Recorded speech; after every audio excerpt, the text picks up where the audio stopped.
Hey y'all, Rick Houston here, and I want to tell you about my new show, the Moonshine Motorsports Racing Podcast. I've partnered up with the state of North Carolina Department of Natural and Cultural Resources to help uncover the history behind moonshining mountain boys, professional wheelmen, and the backwoods and city lights of the Tar Heel State.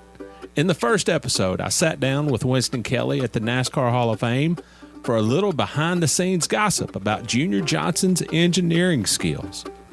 He's got two things in his hand, pipe wrench and channel lock pliers. And they weren't new. They had been around the block a time or two. Wasn't the first steel they built, I bet? No, I think the pliers had been red before, but paint had worn off. And in the second episode, I talked to a professional hillbilly, a.k.a. Dr. Daniel Pierce of UNC Asheville, to find out the real history of moonshiners and their battles with the revenuers. He wrote about one of his experience of trying to chase down this bootlegger in this souped-up car, and he complained that the government gave him these piece of crap, cheapo cars, and that were really no match, but he thought he was doing pretty good, and then the guy just hits it and just takes off and practically disappeared. But then the guy makes a bootleg turn and comes back towards him. And as he said, it was a game of chicken, and I was the chicken. And so he ran off the road. And actually, he was the guy who caught Junior Johnson at his daddy's steel when Junior got tangled up in a barbed wire fence. So check out the Moonshine Motorsports Racing Podcast, available on YouTube, dailydownforce.com, and all of your favorite podcasting platforms. And be sure to check out my regular show on NASCAR history, the Scene Vault Podcast.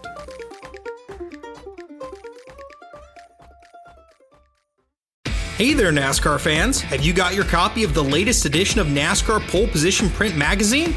If not, there's no better time than now to subscribe at polepositionmag.com. NASCAR Pole Position is the only print magazine covering NASCAR. Officially licensed by NASCAR, NASCAR Pole Position Magazine is published throughout the NASCAR season, and each edition is an instant collector's item, packed with great feature stories and photography. The magazine is even mailed to you in a poly bag for those who love to collect NASCAR memorabilia. At polepositionmag.com, you can even find past issues available to purchase. Get your subscription to NASCAR Pole Position and get great NASCAR content delivered straight to your mailbox throughout the season. Learn more at polepositionmag.com. That's polepositionmag.com.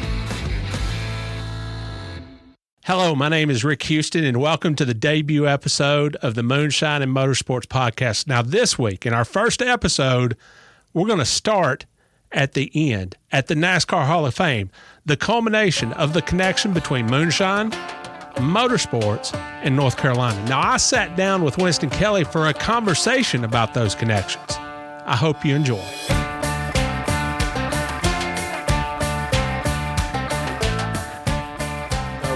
Early 20th century, you had cars coming into vogue. Certainly moonshine had been around forever, and at some point those two were going to clash. How did moonshining contribute to the earliest days of stock car racing? I think that's a great question, Rick, and part of how I've always explained it is moonshine did not beget stock car racing, and stock car racing did not beget moonshine. But there was clearly a connection back in the day. The moonshiners had souped up cars to try to outrun the revenuers, and they were pretty good mechanics on top of that. And it evolved over time that there were opportunities on the weekends, generally, for them to see who had the fastest car. And, they ended up in cow pastures, and then that evolved to people kind of making racetracks with their tractors and all that. So, to me, it's just an evolution of those two worlds that had a common interest, that as NASCAR, for instance, came into being, there were some of those guys with fast cars became a part of it, but the moonshiners didn't beget NASCAR, but there was that connection back in the day. Because of those kinds of routes, you were dealing with folks who weren't exactly always the most reputable folks. What kind of reputation did the racing crowd tend to have in those early days. It was a pretty rough and tumble world at that point. Well, I think rough and tumble is an accurate perspective, but I also look at them as they were kind of risk takers. They were gladiators. You might compare them to aerial acrobats. You might compare them to high wire walkers, that they were willing to go to the edge, and that's what it took with fast race cars to take those cars to the edge. The rough and tumble, and the perception of reputations is different in every perception or every profession, if you will.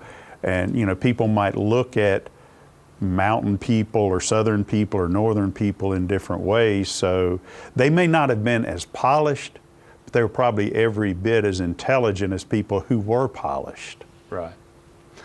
There were certainly moonshiners in other states, Georgia, Virginia in particular, and there were obviously other factors involved. But how did so many of the teams wind up based here in North Carolina in the Charlotte, Mooresville, Statesville corridor? Well, I think there's a few elements to that. When you look at the moonshiners that were in North Carolina, not unlike what you mentioned in Georgia and Virginia and Tennessee, while I'm not aficionado, understand that the cool mountain water had a lot to do with that being a good hotbed. But when I go to the team part of it, I think a lot of people have this perception that stock car racing was a southeastern sport. And while there was a lot of it there, to me it was more of an east of the Mississippi sport. There's a little bit out west, but more east of the Mississippi. And even Bill France Sr. brought people in from the Northeast back in December 1947, and there were races in Maine, in Ohio, in Trenton, New Jersey. So the racing was east of the Mississippi. Charlotte was centrally located east of the Mississippi, and Holman and Moody was here.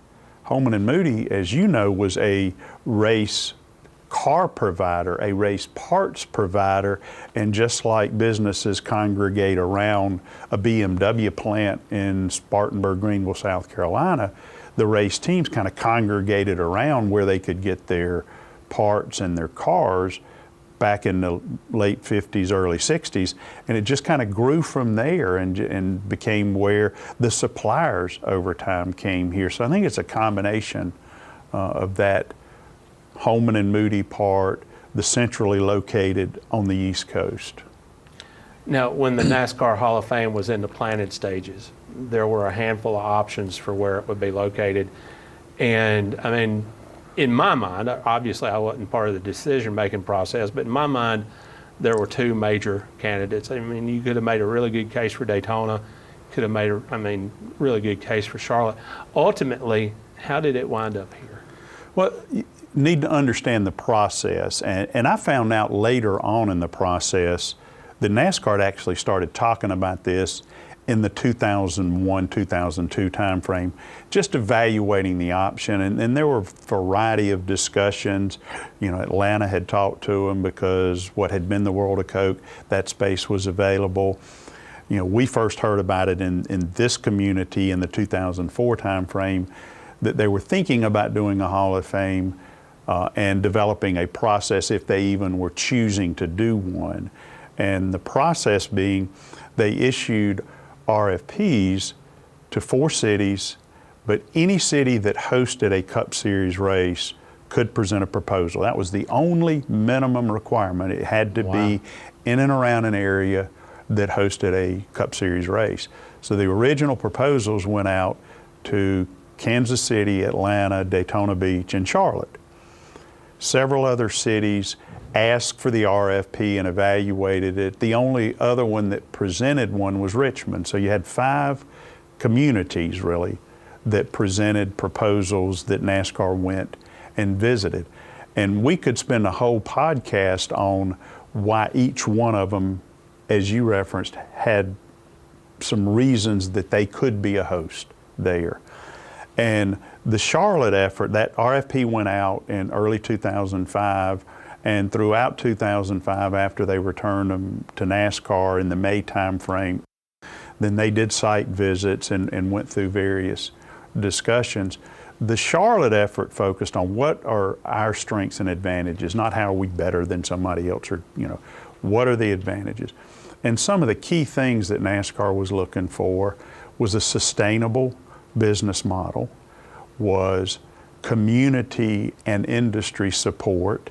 The industry support existed everywhere because those tracks were supporting them, but the community support, and then just organizational prowess. It was, knowledge of NASCAR wasn't high on the list, that would be worked out down the road. And so the advantages that the Charlotte effort focused on, and what NASCAR articulated when it was awarded to Charlotte in March of 2006, are things like that, not just community support, but genuine want it. Because for the Charlotte effort, it was all about growing the hospitality industry, the economic impact, leveraging the fact that it's a $6 billion a year industry in North Carolina. The fact that it was a part of an organization that operated other buildings, the Charlotte Regional Visitors Authority, that the Hall of Fame was going to be under, and owned by the city of Charlotte, just like the Convention Center, the Spectrum Arena, Ovens Auditorium, Bojangles Coliseum, an organization that had operational experience and prowess in managing venues, marketing expertise, and those type of things. There was a sustainable business model with funding for the capital aspects, but operationally, the Hall of Fame and the CRVA would be responsible for that. So you put those things together. The teams being here was certainly helpful. Wasn't the reason. So you add all that and put it into the bucket, and there were just more coins in the Charlotte bucket than the others, and some of those key things that NASCAR was looking for. You and I have been documenting NASCAR history for a long time, certainly you on the radio and me as a journalist. And one of the taglines that we have for the Scene Vault podcast, my regular show on NASCAR history, is we're a place where the sport's past can connect with its present and also its future. And we see that in so many different ways every day of the present connecting with the past. And certainly that's the mission of the NASCAR Hall of Fame. How do you do that here? Well, you mentioned the word mission, and I don't know if that was intentional or not, but if you've seen our mission statement, what you just asked is in our mission statement, that we believe we are, and according to NASCAR, we are the recognized home for honoring NASCAR's legends, evolving history, celebrated heritage, and family-oriented traditions. That's the first bullet in our mission statement. So that evolving history of current celebrated heritage of the past part is intertwined together. And we do that in a number of different ways. If you look at the historical aspect, our fourth floor, which we call Heritage Speedway, takes everybody through pre-NASCAR era, what happened in the world, what happened in motorsports, stock car racing, through today's NASCAR, is chronicled and documented all through that area. And we've always tried to stay up to date with what's happening in current NASCAR and as things happen. And there's so many different examples of that. Recently, we added an exhibit for Kevin Harvick in his career. We've done that in the past when the assets were there with Tony Stewart or with Jeff Gordon. Team Penske asked us to help celebrate their 50th anniversary, so that was historical to current. Richard Childress Racing did the same thing the Pettys did with Richard's 80th birthday. We added uniforms documenting and chronicling Kurt Busch's career. We had Jimmy Johnson's last car. We had Dale Earnhardt Jr.'s last car. We've got Chevrolet's 800th win car in our Victory Lane area. We just completed, in partnership with Ford, an entire exhibit on the next-gen car. We've started out looking for one next-gen car, and we've got a whole area that highlights it. We do the National Series Champions and exhibit on that every year, and that came after we've been open 2 or 3 years. An exhibit on memorable moments from the previous year, whether it's a memorable race, something like the Chicago Street Race, those kind of things. So and that's in what we call our Inside NASCAR area, and I kind of describe it as this is current, recent NASCAR, and Heritage Speedway is the history. And then we've got videos throughout, and we update those videos if it's things like our introductory video that we update every couple of years to have more current highlights in that. And then, of course, our Hall of Honor, which is our inductees, which have, our pioneers and our more recent drivers. So it's all intertwined throughout the Hall of Fame. So you can't do a show about Moonshine Motorsports, certainly in North Carolina, without talking about Junior Johnson. You knew Junior, I knew Junior, and his career spanned from Moonshine Steels right here to the NASCAR Hall of Fame. What should modern day fans know about Junior Johnson? That's another one we could do a whole podcast on. Well, how about it? I would say he is multifaceted, multi-talented. That's a good way of putting that. Maybe even a chameleon as you look through his career. So starting with the driver's part, he did not race more than 20 races in the 14 years he raced, but 9 times. Never raced a full season. Still won 50 races. Then as he evolved to a car owner, he won 132 races and 6 championships. He also was the linchpin, the catalyst, the connector, whatever you want to call it, with R.J. Reynolds and NASCAR. That when R.J. Reynolds came to him to sponsor his car, and he found out the amount of money that they had to spend in marketing, he suggested the connectivity with NASCAR and introduced him to Bill Sr. and Bill Jr. when it formed what became the Winston Cup Series. He was a mechanical genius and wizard, and often worked on his engines and cars after hours so nobody could leave Junior Johnson and Associates and take that knowledge somewhere else. He was also a supporter of building up the industry. More than one time he had more sponsors than he'd had cars, and he had helped connect those cars with other teams so it would help build up the sport. You add all that together, and that's why he was a first ballot, first year inaugural NASCAR Hall of Famer. Richard Petty and Dale Earnhardt were because of 7 championships, 200 wins, 76 wins. Junior, you add all that together, to me is clearly why he was a first ballot Hall of Famer, because he did so much in so many different areas of the sport. He really was a kingmaker because he helped put Dale Earnhardt with Richard Childress. Kingmaker, I think, is another great word, and whether they were kingmakers at Junior Johnson and Associates with Cale Yarborough and Darrell Waltrip, but it was also others within the sport. And he wanted to see the sport succeed. He wanted to see individuals succeed. Junior actually helped build the steel that's on display here at the Hall of Fame, didn't he? He didn't help build it, he did build it. And it's interesting how it happened. We knew that was a critical story that we needed to tell, and we needed to tell it the right way.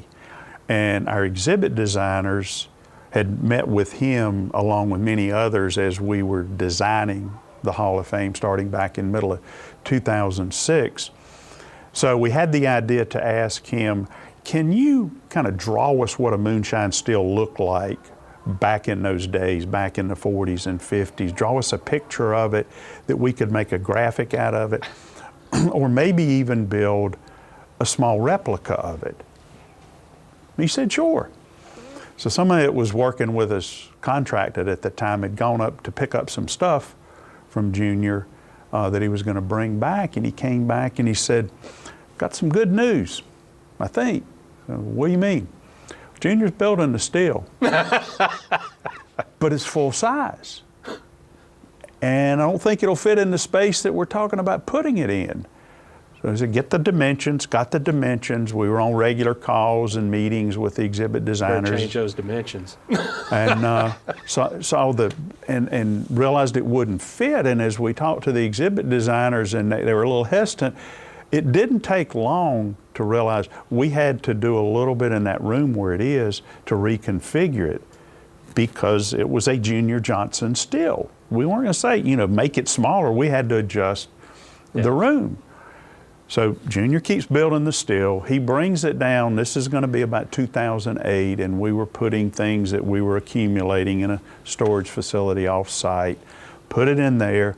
So fast forward to 2010, somewhere in the February-March time frame is when we were putting exhibits in with what's called exhibit fabricators. And I remember our historian, Buzz McKim, called me and just said, I thought you might want to know Junior's going to be coming down here in a little bit. And I said, okay, that's good. What for? He said, well, we couldn't figure out how to connect everything with the still, and I called him and asked him if he could talk me through it. And he said, might be a little easier if I just came down there and helped you. Helped you. Yeah, there's no L in help up in Wilkes County. You know that. You've been up in that area. Yeah. And sure enough, 2.5, 3 hours later, and the only thing I told Buzz is, don't touch anything if we're not there with cameras. We got to get pictures of this. So he comes in, we come up through one of the back hallways, and he's like everybody else. So construction zone, safety vests, hard hat, and glasses, and we're walking through the 3rd floor to go up to the 4th floor, and to see the construction workers and exhibit fabricators looking, is that who I think it is? Yeah. He's got 2 things in his hand, pipe wrench and channel lock pliers, and they weren't new. They had been around the block a time or two. Wasn't the first still they built, I bet. No. I think the pliers had been red before, but paint had worn off. So he looks at it and he says, you got most of the components in the right place. It's the connectivity. So I had some of the pipes pulled out, and he steps in and he starts putting it together. Hand me this, hand me that. And I'm just standing there, my mouth's dropped open, just excited to be. And what hit me at that point is that's like if Babe Ruth or Ty Cobb had designed, built, delivered, and installed one of the first exhibits that went in Cooperstown that opened in 1939. Yeah. And this is 2010, so we're 71 years later. When that process started in 2007, there had been no discussions with NASCAR about the selection process. Did we think Junior Johnson was going to be an inductee? No question. Nobody thought about inaugural inductee. We were installing that in 2010. The first class, the process was designed in 2009. First class voted on in 2009. So connecting that first class dot was more happenstance, but it's still like a Babe Ruth, a Christy Mathewson, a Ty Cobb doing that for the first exhibit. And it authenticates the realism of that part of the story and the video that goes with it that Barney Hall narrates. And people like Junior, Ned Jarrett, and Tom Higgins help articulate, tells the story that we just talked about earlier of that connectivity with moonshine, stock car racing, and promoters. So on the Moonshine Motorsports podcast, we're kind of starting at the end. This is kind of the culmination of many, many years of evolution of NASCAR and everything. If some of those earliest day moonshiners and bootleg runners and everything, liquor runners as Junior would put it, what would they think if they walked into this facility and saw what it has become? The racers, I think, would be a lot like Bill France Sr. As much of a visionary as Bill France Sr. was, I think if he were here today, he'd even say, this is what I'd hoped it would be, but it has exceeded my expectation and it has grown. And I think a lot of business are that way, how they have evolved.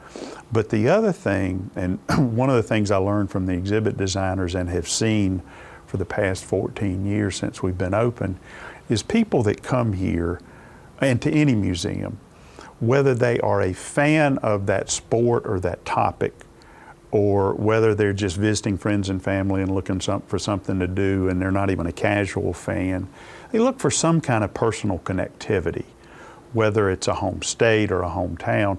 So I think they look at it and say, hey, our role that we played in the foundation is represented here and represented accurately and authentically.